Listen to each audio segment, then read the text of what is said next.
Hello friends, welcome back to my channel SSC Cooking World.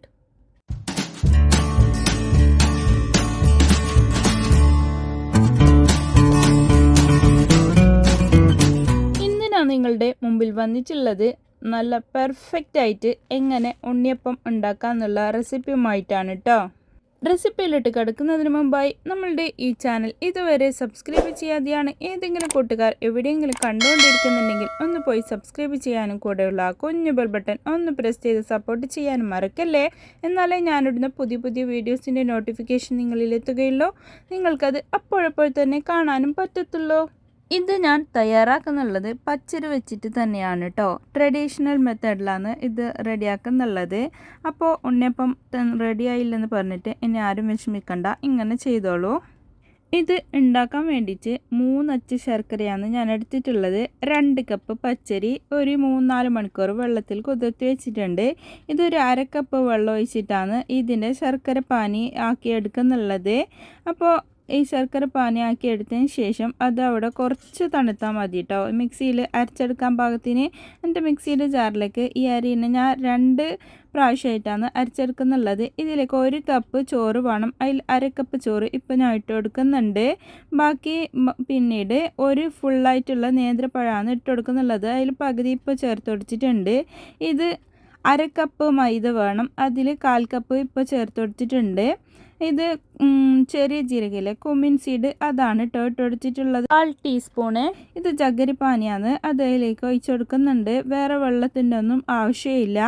പിന്നെ ഏലക്ക മുഴുവനായിട്ട് ഉണ്ടെന്നുണ്ടെങ്കിൽ അത് ഈ ടൈമിൽ ഇട്ട് കൊടുത്താൽ മതി. എൻ്റെ കയ്യിൽ പൊടിയുള്ളത് കാരണം ഞാൻ പിന്നീട് ചേർത്ത് കൊടുക്കുന്നതാണ്.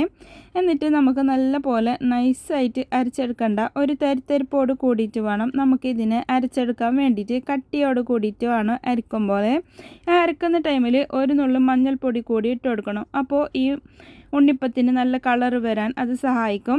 അതുകൂടാതെ നമ്മൾ ഇതിലേക്ക് ഏലക്കപ്പൊടിയാണ് ഇപ്പോൾ ഞാൻ ചേർത്ത് കൊടുത്തിട്ടുള്ളത്, ഒരു 1/2 ടീസ്പൂണ്. പിന്നെ ചുക്ക് പൊടിയും ഒരു 1/2 ടീസ്പൂൺ ഞാൻ ചേർത്ത് കൊടുത്തിട്ടുണ്ട്. ഇതൊക്കെ ചേർത്തിട്ട് ഒന്ന് നല്ല പോലെ മിക്സ് ചെയ്തെടുക്കാം. എന്നിട്ട് അതവിടെ മാറ്റി വെക്കുന്നുണ്ട് കേട്ടോ. ഒരു 6 മണിക്കൂർ വരെ ഞാൻ അതിനെ റെസ്റ്റ് ചെയ്യാൻ വേണ്ടി വെക്കുന്നുണ്ട്.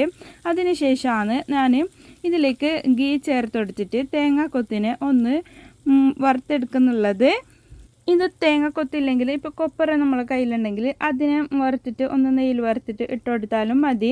അപ്പോൾ അതിന് കടിക്കാൻ കിട്ടുമ്പോൾ ഒരു പ്രത്യേക തരം രുചിയാണ് ഉണ്ണിയപ്പത്തിന് ഉണ്ടാവുന്നുള്ളത്. അതുകൊണ്ടാണ് ഇങ്ങനെ ചെയ്തെടുക്കുന്നുള്ളത്. ഇതൊരു 6 മണിക്കൂറിന് ശേഷമാണ് കേട്ടോ ഞാൻ ഇത് തയ്യാറാക്കാൻ വെക്കുന്നുള്ളത്. ഇപ്പോൾ 6 മണിക്കൂറിന് ശേഷമൊക്കെ നമ്മൾ ഉണ്ടാക്കുകയാണെങ്കിൽ അതിലേക്ക് സോഡാപ്പൊടിയുടെ ആവശ്യമൊന്നുമില്ല. ഇത് ഞാൻ എള്ളാണ് കേട്ടോ, കറുത്ത എള്ളില്ലേ അതാണ് ഇട്ട് കൊടുത്തിട്ടുള്ളത്. സീസമിൻ സീഡ്, ബ്ലാക്ക് സീസമിൻ സീഡ്. പിന്നെ നമ്മൾ നെയ്യിൽ വറുത്ത് കോരി മാറ്റി വെച്ച ആ തേങ്ങാക്കൊത്തുകൂടി ഇതിലേക്ക് ചേർത്ത് കൊടുത്തിട്ടുണ്ട്. എന്നിട്ട് നല്ല പോലെ ഒന്ന് മിക്സ് ചെയ്തെടുക്കാം. ഇതിലേക്ക് ഞാൻ ഇതുവരെ ഉപ്പ് ചേർത്ത് കൊടുത്തിട്ടില്ല, അവസാനമാണ് ഞാൻ ഉപ്പ് ചേർത്ത് കൊടുക്കാൻ പോകുന്നുള്ളത്. അപ്പോൾ അതിന് ശേഷമാണ് നമ്മൾ ഇതിനെ ചുട്ടെടുക്കുന്നുള്ളത്. ഇപ്പോൾ ആ പാകത്തിനുള്ള ഉപ്പ് കൂടി ഇതിലേക്ക് ചേർത്ത് കൊടുത്തിട്ട് ഒന്ന് നല്ല പോലെ ഒന്ന് മിക്സ് ചെയ്തെടുക്കാം. നമുക്കിപ്പോൾ പെട്ടെന്ന് ഇൻസ്റ്റൻ്റായിട്ട് ചെയ്യുന്നുണ്ടെന്നുണ്ടെങ്കിൽ ഈ ടൈമിൽ ബേക്കിംഗ് സോഡ ചേർത്ത് കൊടുത്താൽ മതി. ഇത് ഓവറായിട്ട് നമ്മൾ അവിടെ റെസ്റ്റ് ചെയ്യാൻ വെക്കുന്നുണ്ടെങ്കിൽ ബേക്കിംഗ് സോഡൻ്റെ ആവശ്യമില്ല. ഇത് ചുട്ടെടുക്കാൻ വേണ്ടിയിട്ട് ഒരു പാൻ അടുപ്പത്ത് വെച്ചിട്ട് അതിലേക്ക് ഓയിൽ ഞാൻ ഒഴിച്ചെടുത്തിട്ടുണ്ട്.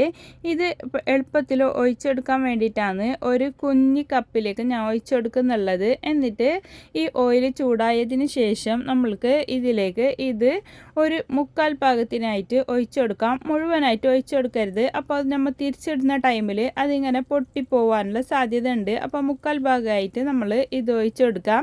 എന്നിട്ട് അടിഭാഗം ഒന്ന് ഇത് ആയ പിന്നെയാണ് നമ്മൾ അതിനെ തിരിച്ചിട്ട് കൊടുക്കുന്നുള്ളത്. ഈ ഒഴിച്ചെടുക്കുന്ന ടൈമിൽ നമ്മൾ മീഡിയം ഫ്ലെയിമിൽ വെച്ചിട്ട് വേണം ഇതിലേക്ക് മാവ് ഒഴിച്ചെടുക്കാൻ വേണ്ടിയിട്ട്. അപ്പോൾ തന്നെ 1-2 മിനിറ്റ് വെച്ച പാടി തന്നെ നമുക്ക് അതിനെ തിരിച്ചിട്ട് കൊടുക്കാം. അപ്പോൾ നല്ല പെർഫെക്റ്റ് ആയിട്ടുള്ള ഉണ്ണിയപ്പം നമുക്ക് കിട്ടും. നല്ല പെർഫെക്റ്റ് കളർ കിട്ടാൻ വേണ്ടിയിട്ട് ഒരു നുള്ളു മഞ്ഞൾപ്പൊടി അരക്കുന്ന ടൈമിൽ ഇട്ട് കൊടുത്താൽ മതി. വെള്ളത്തിൻ്റെ കളർ ഉണ്ടാവും ശർക്കരയുടെ, എന്നാലും ഒന്നും കൂടി നല്ല കളർ കിട്ടും. നമ്മൾ ഇത് സെയിലൊക്കെ ചെയ്യുവാണെങ്കിൽ ഇങ്ങനെ ചെയ്താൽ മതി, അല്ലെങ്കിൽ മഞ്ഞൾപ്പൊടിയുടെ ആവശ്യമൊന്നുമില്ല. അങ്ങനെ രണ്ട് സൈഡും ഒരേപോലെ മൊരിച്ചെടുത്തതിന് ശേഷം നമ്മൾക്ക് ഇതിൽ നിന്ന് കോരി മാറ്റിയിട്ടുണ്ട്. ഇതാ കണ്ടില്ലേ, നല്ല പെർഫെക്റ്റ് ആയിട്ട് തന്നെ നമ്മൾക്ക് ഇവിടെ ഉണ്ണിയപ്പം കിട്ടിയിട്ടുണ്ട്. ഇത് വെക്കും തോറും നല്ല സോഫ്റ്റ് ആയിട്ട് നല്ല പഞ്ഞ് പോലെയാണ് കേട്ടോ ഇരിക്കുന്നുള്ളത്. അപ്പോൾ എല്ലാവരും ഈ മെത്തേഡിൽ ഒന്ന് ഉണ്ടാക്കിയിട്ട് നോക്ക്, നിങ്ങൾക്കും പെർഫെക്റ്റ് ആയിട്ട് തന്നെ കിട്ടും. ഇതിനു മുമ്പും ഞാൻ ഒരുപാട് ഉണ്ണിയപ്പത്തിൻ്റെ റെസിപ്പി ഇട്ടിട്ടുണ്ട്. കാണാത്തവരുണ്ടെങ്കിൽ ഒന്ന് പോയി കണ്ടു നോക്ക്.